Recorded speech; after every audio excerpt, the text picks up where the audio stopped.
एक ललित कला पढ्ने सपना बोकेर अस्ट्रियाबाट जर्मनी छिरेको एडल्फ हिटलर नामको एक केटो देशप्रेमको महत्वाकांक्षाले ओतप्रोत भएपछि द्वितीय विश्वयुद्ध त्यही युवाले निम्त्यायो भन्दा फरक नपर्ला। त्यही युवाले कतै एक भाषणमा भनेका थिए, मेरो विरुद्धमा वीर नेपाली युवाहरू नहुँदो हो त मैले दोस्रो विश्वयुद्ध जित्ने थिएँ।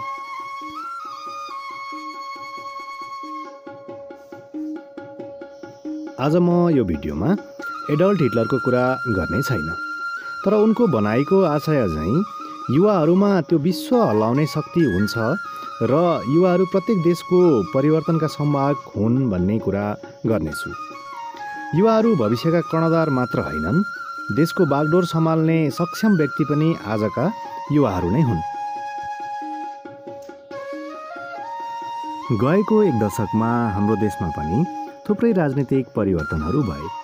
लोकतन्त्र, गणतन्त्र, सङ्घीयता आदि धेरै परिवर्तनहरू यही एक दशकमा भए। अझ वर्षौँदेखि एकाधिकार रहेको राजाको छोरा यो देशको राजा नै हुनुपर्छ र देशको शासन त्यही दरबारबाट प्रत्यक्ष हुनुपर्छ भन्ने लामो इतिहासलाई जनताले निमेषभरमै धुलो मात्र चटाएनन् र त्यो विरासतलाई पर्खाल डले झैँ गर्लम्म लडाए अनि तिनै महाराजालाई एक सामान्य रैती या हामी जस्तै नागरिकमा पुर्याए।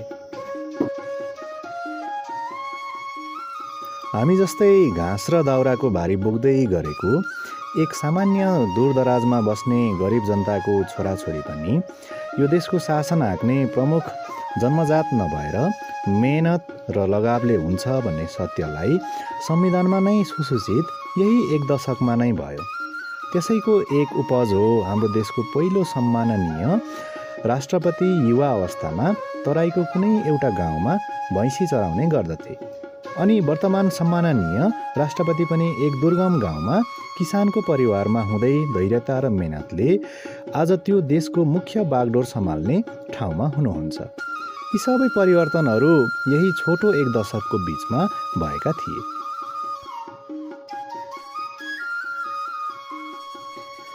मैले यो मेरो छोटो भिडियोमा जोड्न खोजेको कुरा के हो भने यी देशमा आएका आमूल बलिदानी परिवर्तनमा युवाहरूको देन र बलिदान बिना असम्भव र अधुरो हुन्थ्यो। देशको नयाँ मुहार फेर्न चलेको सशस्त्र जनयुद्धमा पनि तिनै युवा अग्रपङ्क्तिमा छाती खोलेर अघि सरेका थिए अनि अरू थुप्रै तन्त्रहरूको योगदानमा युवाहरू नै अग्रमोर्चामा ज्यानको प्रवाह नगरी सरिक भएका थिए। अनि तिनै युवाहरू चाहे पूर्वको ओलाङचुङ गोलाका युवाहरू हुन् या पश्चिम लिपुलेक र कालापानीका हुन् या बिस्तारै भारतीय विस्तारवादबाट पेलिँदै आएका सुस्ताका युवाहरू हुन्, योगदान एउटै हो, साहस एउटै हो, अझै रगत र बगाएको पसिना पनि एउटै हो, मात्र टेकेको भूगोल फरक होला। अनि मेरो मनमा उत्सुकता लाग्यो, राज्यबाट ओझेलमा परेका तमाम गाउँमा बस्ने युवाहरू गाउँमा के गर्दा हुन्, भोग्दै गरेका समस्याहरू के होलान् अनि राज्यबाट अपेक्षा के गरेका होलान् भनेर राज्यले के गरिदियोस् भन्ने आश गर्दा हुन्। यी तमाम प्रश्नले म पनि एक मफसलमा जन्मिएर गाउँको माटोसँग परिचित भएको युवालाई यही कुराले प्रेरित गर्यो। मफसलमा बस्ने युवाहरू जो राजनीतिक मूलधारबाट टाढा दूरदराजमा के गर्दैछन्, उनीहरूको आगामी योजना के छ, के गरेर दिन कटाउँछन् र यस्तै थुप्रै युवाहरूसँग सम्बन्धित कुराहरू एक आवाजको रूपमा उठाउने कोसिस गरेको छु। अझै तितो सत्य ओकल्नै पर्दा गाउँमा बस्ने युवाहरूको राज्य संयन्त्रसँग सिधा पहुँच पुग्दैन र जुन युवाहरूको राज्यसँग सिधा सम्पर्क र लेनदेन चल्छ ती युवाहरू गाउँ फर्केर आउँदैनन् या त गाउँको समस्यालाई वास्ता नै गर्दैनन्। आज मेरो यो छोटो भिडियोमा तिनै तमाम देश बदल्ने युवाहरूका प्रतिनिधि पात्रहरूको सानो अंश जसको मफसल र दूरदराजबाट प्रत्यक्ष आफ्नो आवाज राज्य सत्तासँग पुग्दैन, उनीहरूको आवाजलाई एक अंश राख्ने जमर्को गरेको छु। सुन्दर तर बिस्तारै शून्य हुँदै गएको गाउँ पाँचथर जिल्लाको तल्लो भेग मिक्लाजोङ गाउँपालिकाको आरुबोटे बाँसगारा। यो गाउँले पनि भोएको एउटै समस्या हो, गाउँमा युवाहरूको कमी। एक दशक अघिसम्म गाउँमा युवाहरूको कमी थिएन, तर आजभोलि गाउँमा युवाहरू बिस्तारै शून्य हुँदैछन्। गाउँमा दुर्भाग्यवश मानिसहरूको निधन हुँदा घाटसम्म दाउरा बोकेर जाने युवाहरू औँलामा गन्न सकिने मात्र छन् र दिनानुदिन गाउँ छोड्दै पलायन हुँदैछन्। या भनौँ कुनै गाउँमा हुने सामाजिक विकासका कार्यमा पनि युवाहरूको उपस्थिति पातलो हुँदै गइरहेको छ। अझै गएको 2 दशकदेखि आएको वैदेशिक रोजगारको बाढीले यो गाउँका युवाहरूलाई पनि टाढा राखेन। वैदेशिक रोजगार रहर नभएर बाध्यता हो, अनि वर्षौँदेखि राजनीतिले सही दिशा लिन नसक्दा बेरोजगारीले पुरपुरोमा हिर्काउँदा राजनीति, राज्य र राजनीतिक दलसँग दिक्क भएर आफ्नो बाटो आफै खोज्न बाध्य भएका युवाहरू भन्दा अत्युक्ति नहोला। लामो समय वैदेशिक रोजगारको राम्रो अनुभव लिएर अब आफ्नै माटोमा केही गर्ने सपना र अठोट लिएर आउनुभएका अग्रज दाजु किरण राई यी तमाम समस्याहरूसँग जुझ्दै गरेका युवाहरूको बारेमा नजिकबाट बुझ्ने एकजना जानकार हुनुहुन्छ। उहाँ के भन्नुहुन्छ त? यो गाउँमा विशेष युवाहरू नहुनुको कारण चाहिँ अब उचित शिक्षा लिने ठाउँ पनि छैन। यहाँनिर विद्यालयहरू पनि अलिक युवा भन्दाखेरि पनि बच्चाहरूदेखि अलिकति मान्छेमा पैसा पनि भयो। अहिले पैसा भएपछि क्वालिटी एजुकेसनको कुरा आउँछ। यहाँनिर अब त्यो खाले वातावरण पनि छैन होइन। अब हस्पिटल छैन विशेष, अब बाटोघाटो त अब बिस्तारो बन्दै जाँदैछ होइन। अब त्यो नै हो, अब मान्छेलाई अलिकति पैसा भएपछि सुख सुविधा नै चाहिन्छ, त्यो भनेअनुसार छैन गाउँमा। एक जिन्दगी यहाँनिर बिताउनु सजिलो छ, खान बस्नको लागि पैसाको खासै आवश्यकता हुँदैन। अब युवाहरू विशेष त अब पढाइ, अब त्यसमा अब रोजगारीको अवसर नपाएर पनि अब यो ठाउँ छोडेर गएको हो भन्ने लाग्छ है, मेरो चाहिँ पर्सनल ओपिनियन। अब अरू त त्यस्तै हो। यहाँ एउटा अलिक राम्रो खाले कलेज भइदिएको भए यही एरियामा अब पढ्ने युवाहरू त बाहिर जानु पर्थेन। अब जबको अपर्च्युनिटी खोज्दै जाने मान्छे त जान्छ नै होइन, गाउँठाउँमा पाइँदैन नै काम। र पनि अब त्यो पढ्दै गरेको युवाहरू त रहन्थ्यो गाउँमा, अलिकति अहिले छैन नै भन्नुपर्छ। बसाइ जाने क्रम पनि एकदम छ यो ठाउँदेखि। तपाईँको अब हस्पिटल राम्रो छैन, बाटोघाटो राम्रो छैन। अब बन्ने क्रम त छ, हेर्दै जाउँ 2-4 साल पछाडि त अब केही होला भन्ने जस्तो लाग्छ है मलाई। यही गाउँकै एक युवा महेश ढकाल, जो अहिले अध्यापन पेसामा आबद्ध हुनुभएको छ, उहाँलाई हामीले यो गाउँमा चुनाएर पठाएका राजनीतिक दलसँग सन्तुष्ट हुनुहुन्छ, युवाहरूलाई के गरिदिए हुन्छ जस्तो लाग्छ भनेर सोधेका थियौँ। क्षेत्रको कुरा गर्दा वर्तमान परिप्रेक्ष्यमा के भएको छ भने पहिले जुन हौसला साथ राजनीतिक दलहरू निर्वाचित भएका थिए, उनीहरूका नाराहरू थिए, त्यो बिस्तारै शिथिल हुँदै गएको मैले पाएको छु। केन्द्रमा देखिएको भ्रष्टाचार स्थानीय तहमा पनि केही हदसम्म देखिएको छ। जसरी स्थानीय तहले केही हदसम्म राम्रो काम गरेको छ, किसानहरूको लागि 40 आलुमा धानमा जुन 40 मुरी फलाउँदा 1 लाख रुपियाँ दिने, त्यो केही हदसम्म राम्रो छ। तर युवालाई रोजगार दिने विषयमा स्थानीय तहहरू चुकेको म देख्छु। किनभने स्थानीय तहले रोजगार दिनको लागि सुरुमा रोजगार कसरी खोज्ने, रोजगारलाई के क्षेत्रमा रोजगार दिने, त्यस विषयमा स्थानीय तहहरू आफू परिभाषित हुनु जरुरी छ, अनि मात्र स्थानीय तहले रोजगार दिन सक्छन्। जस्तै पर्यटन क्षेत्रमा दिने हो कि कृषि क्षेत्रमा दिने हो कि उद्योग सञ्चालन गर्ने हो कि, यस विषयमा स्थानीय तहले ठोस कार्य गरेको मलाई लाग्दैन। र विभिन्न किसिमका स्थानीय तहले दिएका आश्वासनहरूप्रति जनता अहिले मलाई निराश भए जस्तो लाग्छ। गाउँकै अर्का अग्रज युवा अशोक राई पनि लामो समय वैदेशिक रोजगारको अनुभव बटुलेर अहिले गाउँमै समाजसेवा र पसल गरेर बस्नुभएको छ। गाउँमा युवाहरू के गर्छन्, कति छन्, के गरेर समय कटाउँछन् भनेर हामीले उहाँलाई सोधेका थियौँ। यहाँका युवाहरू चाहिँ विशेष गरेर यो कोरोनाको महामारीले गर्दाखेरि गाउँमा भित्रिएको अवस्था छ। अहिले प्राय सबै युवाहरू गाउँमा भेला भएका छन्। अलि अगाडिसम्म यो जस्ट अब स्कुलको भवनहरू भए अन्य कामहरू केही गरेर समय बिताइ। अहिले आएर त्यस्तो खासै छैन। खेलकुद क्षेत्रमा जस्तै भलिबल, फुटबल अनि चेस, क्यारम बोर्ड त्यसरी नै खेलेर समय बिताइरहेका छन्। बाख्रा पालन, कुखुरा पालन जस्तै पहिलादेखि बाबुबाजेले गरिरहेका खेतीहरू भयो, त्यस्तै खेतीहरू अन्य अनि नयाँ नौलो खासै छैन। केही युवाहरू चाहिँ अहिले खसी बाख्रामा केही आकर्षित देखिन्छ। अन्य कुखुरा पालनहरू खासै गरेको देख पाइँदैन। बाख्राको लागि एउटा टिम बनाएर जाँदा गाउँपालिकाले दिन्छ भन्ने चाहिँ छ, तर अहिलेसम्म यहाँका युवाहरू त्यो प्रति चाहिँ चासो राखे तापनि त्यताप्रति गएको छैन। गाउँकै अर्का अग्रज युवा साथै श्री शहीद शुक्रराज आधारभूत विद्यालयका शिक्षक धनकुमार लावतीलाई हामीले गाउँमा युवाहरूको पलायन हुने अवस्था कस्तो छ, सामाजिक कार्यमा युवाहरूको सहभागिता कस्तो छ र युवाहरूको कमी हुँदा गाउँमा के समस्या परेको छ भनेर सोधेका थियौँ। अहिलेको यो पिरियडमा गाउँहरूमा चाहिँ युवाहरू खासै बसेको अवस्था देखिँदैन, किनभने देशको राजनीतिक चहलपहलले गर्दाखेरि युवाहरूलाई स्वदेशमै रोजगारीको व्यवस्था पनि खासै अहिले राज्यले गर्न सकेको छैन। त्यसैले युवाहरू चाहिँ आफ्नो देश छोडेर आफ्नो सिप क्षमतालाई विदेशमा सदुपयोग गर्न चाहिँ विदेश गइराखेका छन्। युवाहरू नहुँदाखेरि समाजमा हरेक सामाजिक कामहरू गर्न पनि अप्ठ्यारो हुँदो रहेछ। समाजको हरेक क्षेत्रमा युवा नहुँदाखेरि अप्ठ्यारो परिस्थिति आइराखेको छ।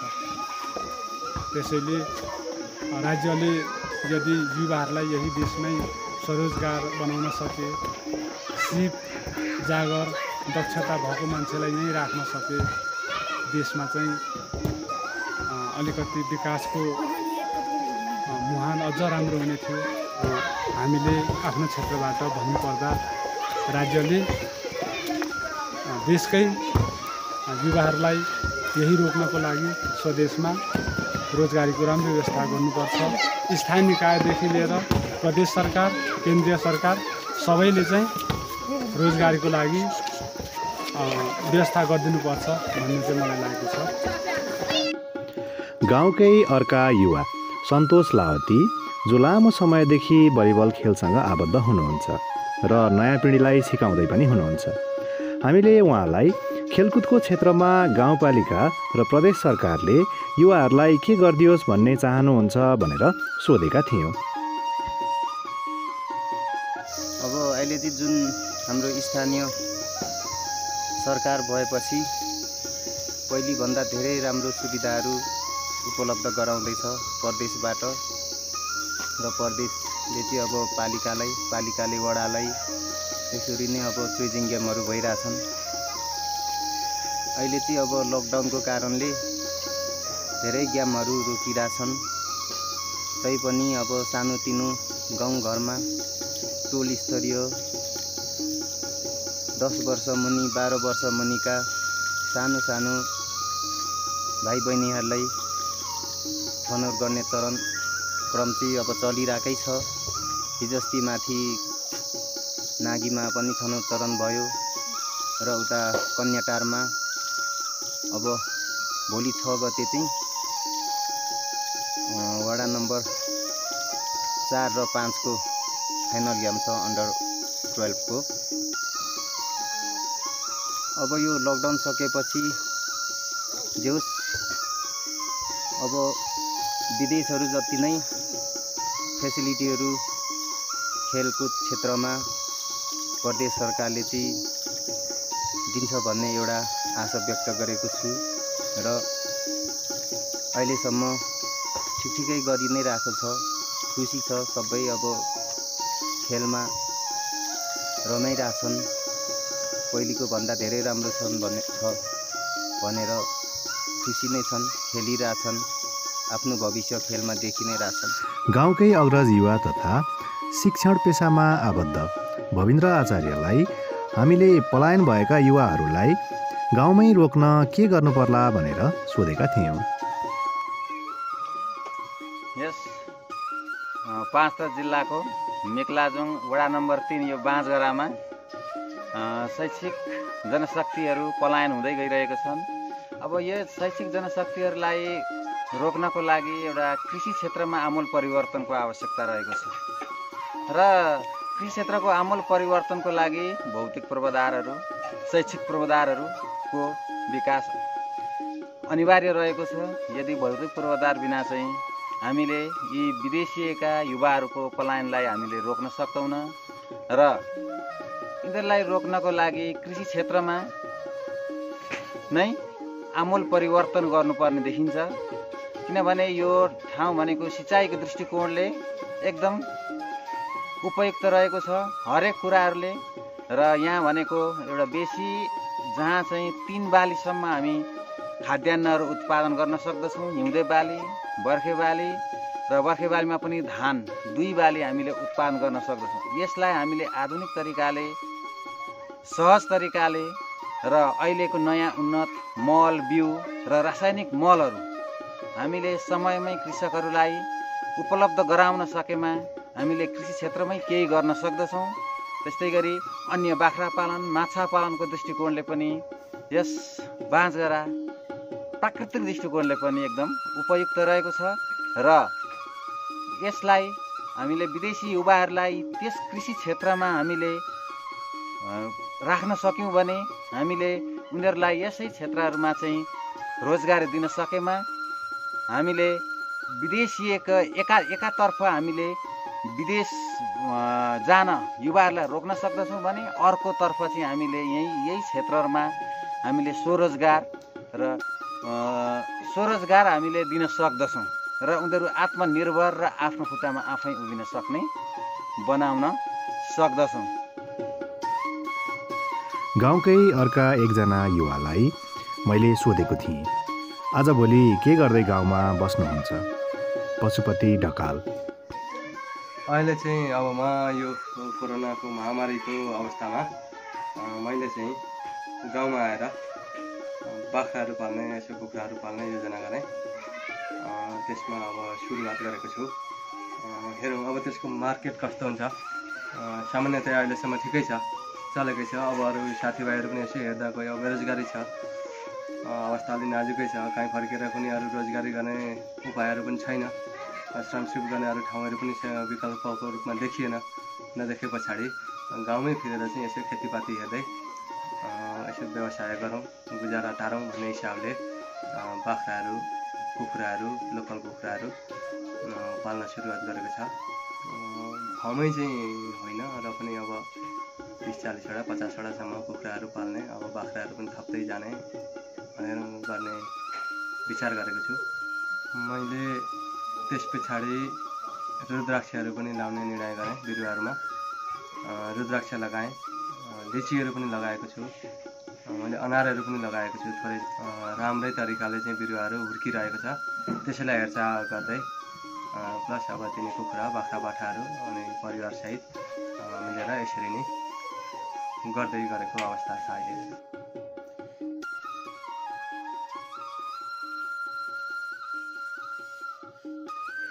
गाउँकै एक अग्रज तथा गाउँका युवाहरूलाई नजिकबाट बुझ्नुभएका श्री शहीद शुक्रराज आधारभूत विद्यालयका श्री अटल राईलाई युवाहरूको समग्र अवस्थाको बारे सोध्न हामी पुग्दा उहाँ कक्षा कोठामा विद्यार्थीहरूलाई पढाउँदै हुनुहुन्थ्यो। अब आज हामीले गणित विषयको एकाइ 15 मा ऐकिक नियम पाठमा पुगेका छौँ। यो ऐकिक नियम पढ्नलाई हामीले कस्तो खालको गीत गाउँछौँ त? लोकदोरी कसो अरे लोकदोरी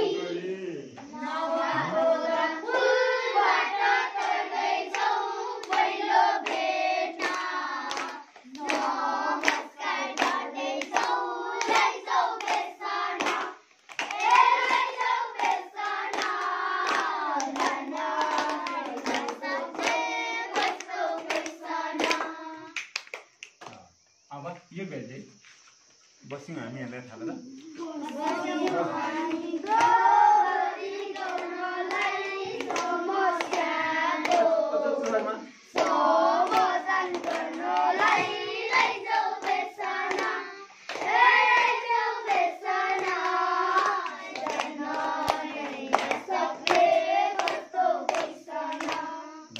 अब यो पक्षले ल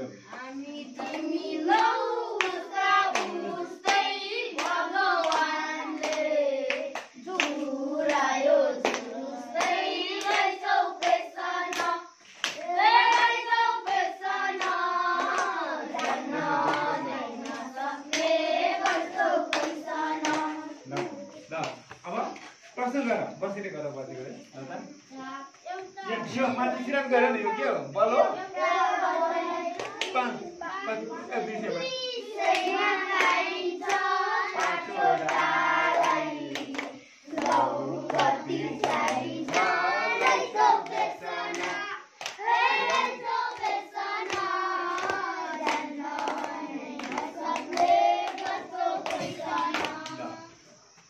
यो समयले कस्तो प्रश्न गर्छ नि एउटा बललाई चाहिँ कति पर्दो रहेछ 200 हो तिमीको पनि यस्तो बल छ हो कति परेको होला 200 नै हो अलि घटी बढी मिल्दैन 200 परेछ भने अब कतिवटा बललाई निकाल्नु पर्ने भयो धेरै कि थोरै लाग्यो धेरै लाग्यो हो सम्झ है सम्झ कति पर्छ मनैमा ठक्कै हिसाब गरेर बस्छु त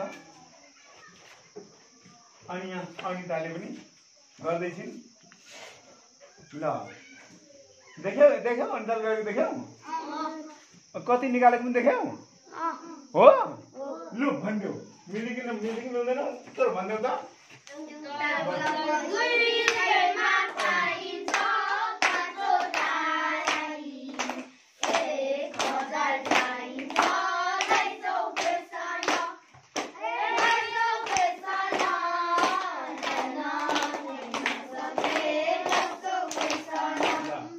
एउटा बललाई को मूल्य 200 हुँदा 5 वटा बलको मूल्य कति छ 200 5 1000 गुणा गरेको छ हो ठिकै छ 200 लाई 5 गुणा गर्दा 1000 हुन्छ 500 500 500 10 1000 हो हो लु त कसरी मिलायो त उनीहरुले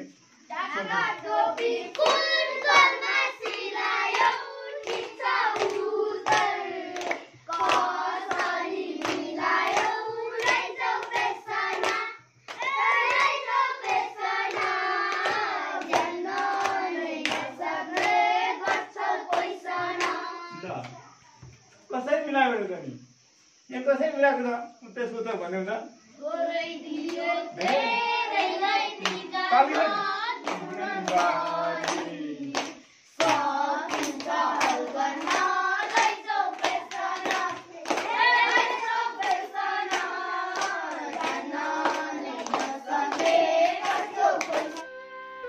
यति पढाइसकेपछि उहाँले हामीलाई युवाहरूको समग्र विषयमा यसरी सुनाउनुभयो। समयमा विद्यालय स्थापना भएको हुनाले यस गाउँका मानिसहरूले समयमै थोर बहुत शिक्षा लिएको हुनाले गाउँलाई अघि बढाउनको लागि एउटा मुख्य आधारहरू सिर्जना भएअनुसार मैले पनि यस विद्यालयमा पढ्ने अवसर पाएँ र मसँगै साथीहरूले यस विद्यालयमा पढ्दै जाँदाखेरि म यहाँबाट कक्षा 3 पास गरेर पञ्चमी गएँ र कक्षा 3 मा पढ्ने साथीहरू तेजबहादुर बस्नेत खड्ग राई, बिरबहादुर राई, बिरबहादुर बमजन, जन घिउरेलाई मैले सम्झना लिएँ र मसँग सँगै पढ्ने साथी यी गाउँका एकजना शिव ढकाल हुनुहुन्छ। युवाहरू त्यतिखेर अरू गाउँमा रोजगारीको अवसर थिएन, सबै कुराहरू कृषिमा निर्भर हुनु पर्थ्यो। वैदेशिक रोजगारको लागि अनि युवाहरू पनि विदेशतिर पलायन भए। गाउँलाई अघि बढाउनको लागि गाउँमा रोजगारीको अवसरहरू थुप्रै हुनुपर्ने रहेछ। अब आशा गरौँ युवाहरूलाई राज्यले पनि केही गर्ला कि भन्ने छ र हाम्रो तर्फबाट र यहाँको स्थानीयको स्तरबाट यहाँ के गर्दा हुन्छ, गाउँमा के गर्दा विकासको कुरोमा अघि बढ्न सकिन्छ। पहिलो कुरो त कृषिमा आधुनिकीकरण गर्ने अनि उत्पादित वस्तुहरूलाई बजारमा पुर्याउन सक्ने र बजार भाउ राम्रो लिन सक्ने र जीवन स्तर उठाउन सक्ने एउटा आधार हो। अनि घरेलु उद्योगहरू धेरै तरिकाका छन्। घरेलु उद्योगको लागि ठोस नीति कार्यक्रम आउनुपर्छ राज्यबाट र साथै यस ठाउँका युवाहरूले खेलकुदमा बढी चाहना गरेका छन्, चासो लिएका छन्। उनीहरूलाई खेलकुदको लागि खेल मैदान अनि उनीहरूलाई क्लबको एउटा भवन अनि खेलका साधनहरू र खेलप्रति सबैको यहाँका जनमानसको जति चासो छ, जति इच्छा छ, त्यसलाई रुचि छ, त्यसलाई बढाउँदै खेल विकास भएमा युवाहरू यहाँबाट पलायन हुने थिएनन्। ऐतिहासिक सांस्कृतिक आधारले यो ठाउँ राम्रो छ। यसलाई अब युवाहरूको पिँढीमा, युवाहरूको पालामा पक्कै पनि राम्रो हुनेछ भन्ने मैले आशा राखेको छु। यसरी हामीले अग्रज र गाउँका युवाहरूका आवाज र कुरा सुन्यौँ। यो गाउँ तपाईँ हामीहरूकै हो। गाउँलाई जोगाउने र गाउँको विकास गर्ने जिम्मा पनि तपाईँ हामीहरूकै हातमा छ। आउनुहोस्, आफू जन्मेको माटो र गाउँको बारेमा आँखा चिम्लेर छातीमा हात राखेर सोचौँ र गाउँलाई माया गरौँ र युवाहरू पलायन हुनबाट रोकौँ।